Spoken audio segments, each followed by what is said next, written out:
They stole my ranch just like that with a crack of the gavel and a handshake under a courthouse arch.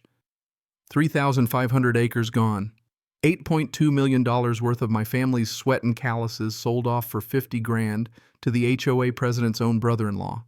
Can you picture that 50,000 bucks wouldn't buy a decent new pickup, but it bought up my entire life's work?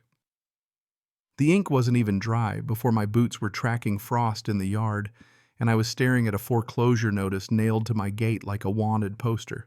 I'm Rex Thornfield. Used to be a property dispute attorney, 40 years of knocking heads with HOAs who thought they could push folks around. Yesterday they tried that with me, auctioned off my family's ranch for emergency fees that never existed in the first place. Now, if you've never had an HOA come after your land, let me tell you, it's not just about the money. It's about pride, about your roots, about every memory ever baked into those acres of dirt and dust. That morning it was cold enough to see your breath. Diesel tractor coughing up blue smoke cattle bawling for their feed. My grandfather's voice echoing in my head. Never trust a man with soft hands, son. That old man built this place out of nothing but sagebrush, barbed wire, and stubbornness. So when I saw that foreclosure notice, I knew they'd just started a war with the wrong bloodline. Want to know what happens when you foreclose illegally on a lawyer who spent decades making HOA presidents cry into their lattes? By sundown, I was firing off lawsuits and injunctions that had the sheriff taping foreclosure warnings to their own mailboxes. Revenge in my line of work smells like fresh printer ink and cold morning air. Ever been pushed too far by your HOA stick around? I got a feeling you'll relate. 3 months back, I was just trying to get my bearings, grieving my wife, rattling around the ranch house trying to keep the pieces together.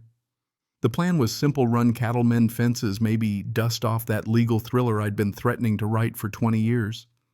My daughter Emma was working as a corporate lawyer up in Denver, and my son Jake was deployed overseas chasing sand and ghosts in the Middle East. After Sarah died, it was just me and these hills and a whole lot of silence. But life out here doesn't stay quiet long, not when progress comes knocking. 2019, some California developer gets it in his head that our valley needs luxury mountain views. Next thing I know, the land bordering my eastern pastures' prime winter grazing gets chopped into half-acre lots. McMansions start popping up like mushrooms after rain. Folks from Phoenix and Vegas cashing out, coming up here to build houses that don't fit the land, all beige stucco and red tile roofs sticking out like sore thumbs. And with them came the HOA Sunset Meadows Estates, led by Vivian Blackwood, a woman who wore her white linen blazer like armor and her smile like a switchblade. The first time I met her, she called my family's 70-year-old ranch a situation. You ever have someone look at everything you've built and act like it's a problem they need to fix? That's the kind of woman she was. She didn't waste time either. 48 hours. Later I started getting certified letters violation, this noise that unsightly tractor roosters crowing too early. My grandfather's old blue Ford, which had been working this land before Vivian could walk, now didn't meet vehicle aesthetic standards. Roosters, hay bales, every piece of my life turned into an infraction. So I did what any good lawyer would do, documented everything. Built a file labeled HOA harassment, thick as a phone book. And the more I pushed back, the harder they came. Vivian and her clipboard commandos patrolled my fence line, snapping photos like they were building a case for the FBI. But it wasn't until they started canvassing my neighbors, good folks mostly, that things really turned. They painted me as the neighborhood menace, the guy whose cattle stank up the valley, whose roosters ruined their peace. Most folks laughed her off, but a few of the city newcomers bought the line. And then came the bombshell, an emergency HOA meeting.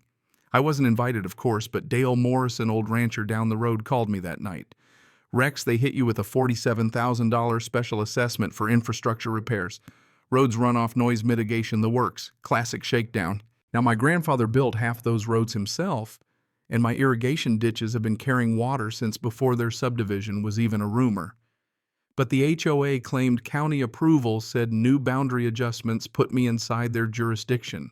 Organized fraud clear as day.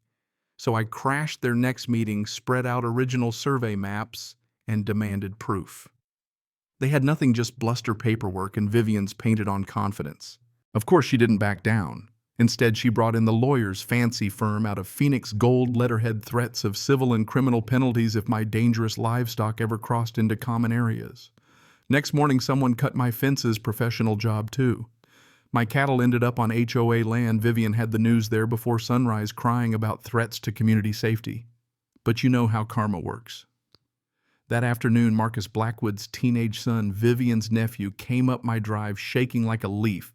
He confessed his aunt paid him $500 to cut the fence. I gave the kid a choice: come clean to his dad or deal with the sheriff. Turns out Marcus, who would soon buy my ranch at auction, had no clue what Vivian was pulling. But I knew then she was playing for keeps, willing to break the law, drag family into it, anything to win. Then the foreclosure letter landed blood red across the top. 30 days to cough up 47 grand or lose everything. It was technically legal. HOAs do have lien authority, but only when the fees are real and the process is fair. None of this was. Vivian was betting I'd pay or fight and lose, but what she didn't count on was that I knew every loophole, every precedent, every ugly trick in the book. While she was parading around at community safety meetings, painting me as a threat to children and property values, I was digging into records. Found 3 other old-timers who'd been foreclosed on the same way, all their properties funneled to relatives of board members, then flipped for fat profits. This wasn't some petty squabble. This was racketeering hidden behind HOA bylaws and manicured lawns. But here's the thing about thieves who get greedy: they always leave fingerprints. The boundary amendment that included my ranch in the HOA forged signature. The county surveyor, Harold Masterson, had been dead 2 years when he supposedly signed it. And the HOA itself owed over $300,000 in back taxes while claiming nonprofit status on their federal filings. Every lie stacked up, waiting to be toppled. And suddenly everything clicked.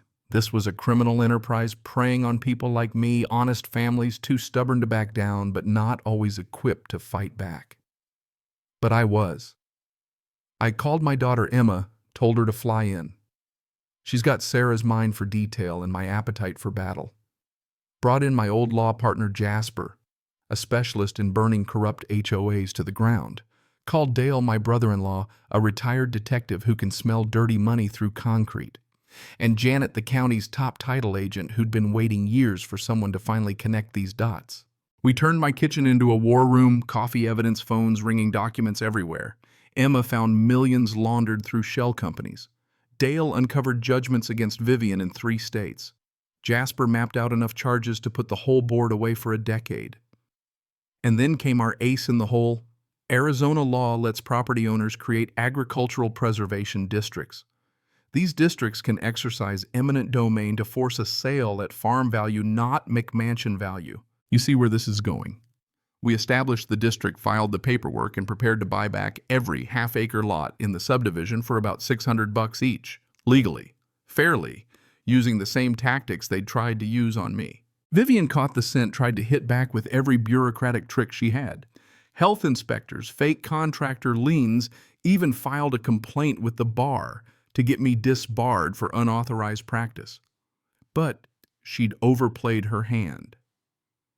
Dale's surveillance gear caught her on tape discussing bribes with county officials. The county commissioner wants another $10,000 for the zoning variance, she said, not knowing we were listening. That was the smoking gun. She bragged about using the law against old ranchers, how the investors from Phoenix would pay $40 million for the whole valley once we were out.